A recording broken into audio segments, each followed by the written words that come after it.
ঈদ করতে যাব শ্বশুর বাড়িতে। তো শ্বশুর বাড়িতে যাওয়ার আগে একটু নিজেকে গুছিয়ে গাছিয়ে নিচ্ছি। সেদিন যে ডায়মন্ডের নোজ পিনটা কিনেছিলাম সেটা কিন্তু আর আমার নাকে পরা হয়নি। তো ভাবলাম শ্বশুর বাড়ি যেহেতু যাচ্ছি, যাওয়ার আগে এই নোজ পিনটা নাকে পরে নিব।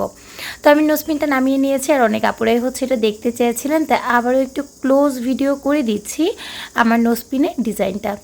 যাই হোক, এটা কিন্তু আমার জন্মদিনে আপনাদের ভাইয়ার দেওয়া একটা গিফট ছিল। তো আমি হচ্ছে এটা এখন নাকে দিয়ে দিয়েছি, আর আমরা কিন্তু রেডি হয়ে গেছি বের হওয়ার জন্য। আর এটা ছিল 25 রোজার সেরি খেয়েছি আমরা, মানে পরদিনই হচ্ছে 25 রোজার, মানে শুক্রবার ভোরবেলাতে। তো এই যে আমি একদম একটা সুইস কটনের ড্রেস পরে নিয়েছি, আর এটা কিন্তু আমার পেজ আউটফিট বাই জেবিনের একটা ড্রেস ছিল, খুবই কমফোর্টেবল একটা ড্রেস। আর এই তো এখন বাজে সকাল প্রায় 5টা। সেরি খাওয়ার পরপরই আমরা সব কিছু গোছগাছ করে নিজেরাও রেডি হয়ে গেছি। সাফন কিন্তু সারা রাত সজাগ ছিল, তার দাদুর বাড়ি যাবে সেই খুশিতে। এত জোরাজুরি করার পরও ছেলেটা আমার কিন্তু কোনোভাবেই ঘুমায়নি। সে কিন্তু দাদুর বাড়িতে যাবে, তার জন্য তার খুব বেশি মজা হচ্ছিল, তাই পুরো রাত হচ্ছে লাফালাফি করেই কাটিয়ে দিয়েছে। আর এদিকে আপনাদের ভাইয়া প্রত্যেকটা রুমের জানালাগুলোর লক ঠিক মতো দিয়ে দিচ্ছে। প্রতিবার কোথাও যাওয়ার সময় এই কাজটা কিন্তু আপনাদের ভাইয়ারই থাকে। আর এই তো আপনাদের ভাইয়া হচ্ছে প্রত্যেকটা রুমের বেড কাভারটাকেও হচ্ছে উল্টে দিয়েছে। আর এইগুলো হচ্ছে আমাদের ব্যাগপত্র, অলরেডি কিন্তু অনেকগুলো ব্যাগ আমাদের নিচে নামিয়েও নিয়েছে।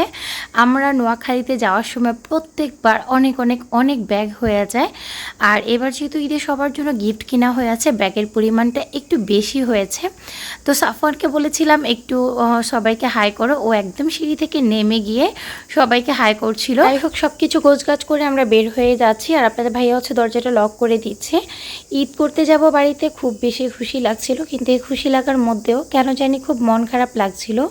মেয়েদের জীবনটাই আসলে এমন, ছেলেদের কত সৌভাগ্য তাই না, ঈদ করে তারা তাদের বাবার বাড়িতে, তাদের মা বাবার সাথে।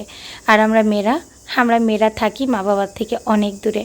বিয়ে হয়েছে 12 বছর, এখন পর্যন্ত কোনো ঈদ বাবা মায়ের সাথে করার কোনো সৌভাগ্য হয়নি। ভেবেছিলাম যাওয়ার সময় পথে আমার মায়ের সাথে একটু দেখা করে যাব, কিন্তু সেটাও অনেক বড় একটা দুর্ভাগ্য ছিল। আসলে আমাদের মেয়েদের জীবনটাই না এমন, আপনি যতই হাসি খুশি থাকেন, আপনার মনের ভিতরে যে কষ্টটা, সেটা কিন্তু কেউ একবারও দেখার চেষ্টা করবে না।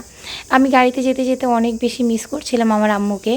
মনে হচ্ছিল একটাবার যদি নেমে আমার আম্মুকে একবার দেখে যেতে পারতাম। এই রমজান মাসে অনেক ভাগ্যবতী আপুরাই আছেন, তারা তাদের মায়ের সাথে দেখা করেছেন, তবে আমার সেই ভাগ্যটা হয়নি। আমার পুরো রোজার মাসে আমার মায়ের সাথে একটাবারের জন্য দেখা হয়নি।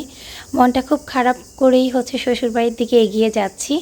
ভেবেছিলাম একবার চৌমুনিতে নেমে আমার আম্মুকে দেখব, কিন্তু গাড়িটা যেহেতু লাকসাম হয়ে আসেনি, এটা চাঁদপুর হয়ে এসেছে, তাই সেই সৌভাগ্যটা ছিল না।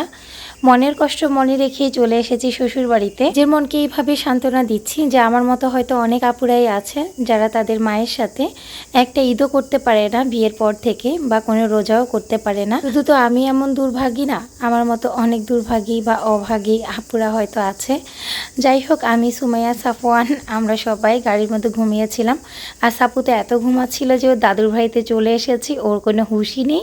তারপরে ওকে জোর করে টেনে তুলেছি, আর এই যে আমরা ওর দাদুর বাড়িতে এসে পৌঁছে গেছি।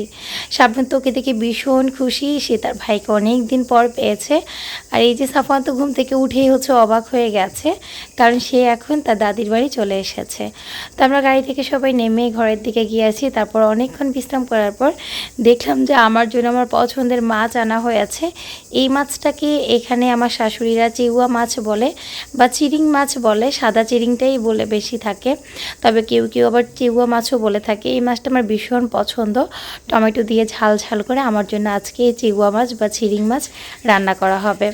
যাই হোক, পছন্দের খাবারগুলো শ্বশুরবাড়িতে এসেই প্রথম দিন থেকেই খাওয়া শুরু করলাম আলহামদুলিল্লাহ। আর এখন থেকে কিন্তু আপনারা আমার শ্বশুরবাড়ির ব্লগ ভিডিওটাই দেখবেন। আজকের মতো বিদায় নিচ্ছি, আল্লাহ হাফেজ।